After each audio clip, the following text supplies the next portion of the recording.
नमस्कार। चलिए आज बात करते हैं एआई इम्पैक्ट समिट 2026 की।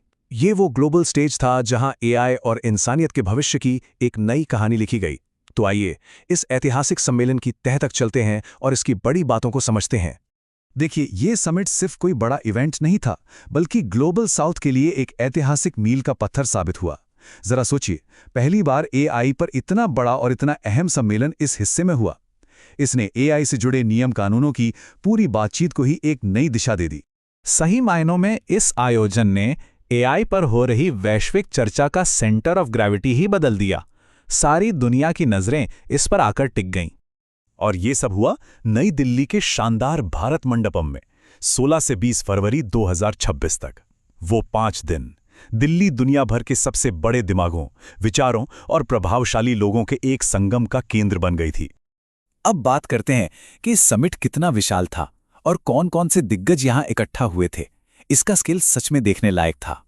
जरा इन आंकड़ों पर गौर कीजिए। 100 से ज्यादा देशों के प्रतिनिधि, 40 से ज्यादा दुनिया की टॉप टेक कंपनियों के सीईओज और 35,000 से भी ज्यादा लोग। ये नंबर ही अपने आप में बता देते हैं कि ये कितना बड़ा और ग्लोबल आयोजन था।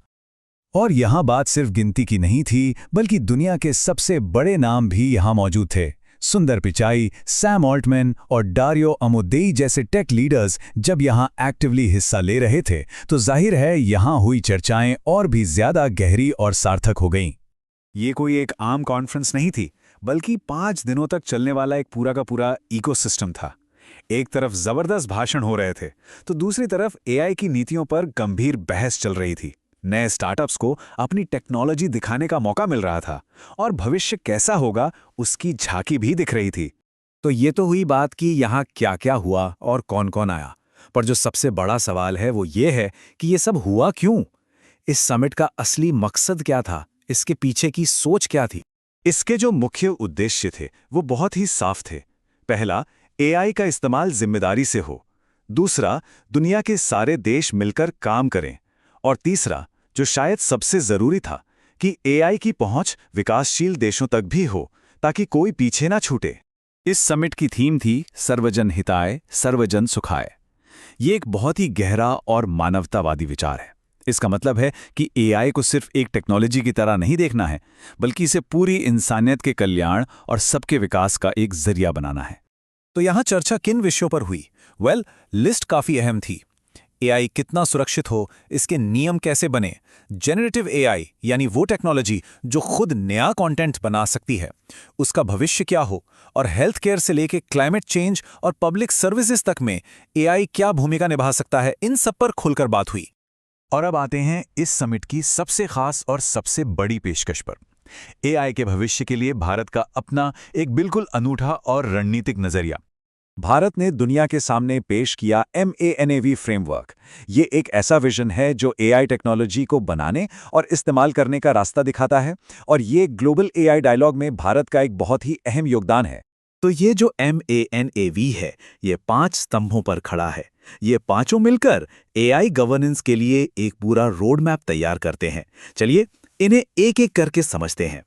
पहला अक्षर है M, यानी मॉरल और एथिकल एआई।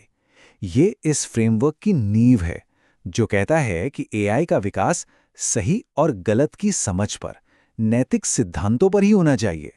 फिर आता है A, यानी अकाउंटेबल गवर्नेंस, मतलब जवाबदेह शासन। इसका सीधा सा मतलब है कि अगर कोई एआई सिस्टम कुछ करता है तो उसकी जिम्मेदारी तय होनी चाहिए, कोई ना कोई तो जवाबदेह हो।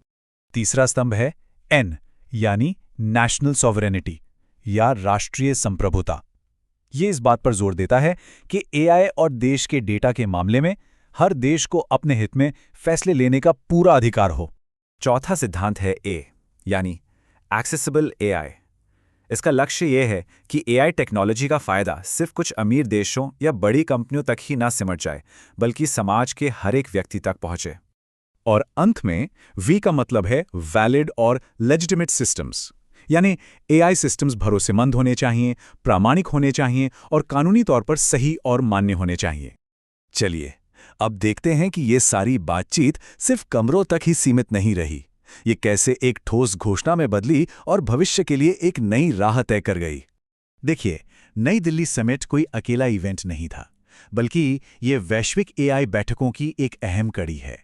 ये सफ़र 2025 में पेरिस से शुरू हुआ, 2026 में दिल्ली पहुंचा और अब 2027 में स्विट्जरलैंड में होने वाले एआई एक्शन समिट की तरफ बढ़ रहा है।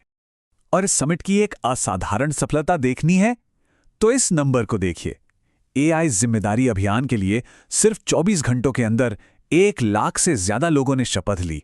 ये एक नया वर्ल्ड रिकॉर्ड है और ये दिखाता है कि आम लोग भी इस विषय से कितना जुड़ना चाहते हैं। समिट का अंत हुआ नई दिल्ली घोषणा के साथ, जो आने वाले कल के लिए एक औपचारिक प्रोटोकॉल है, एक गाइडबुक है। और अब सबसे बड़ा सवाल यही उठता है कि ये घोषणा हमारी इस साझा तकनीकी दुनिया को आगे चलकर कैसे आकार देगी। ये एक ऐसा सवाल है जिस पर हम सबको सोचना होगा।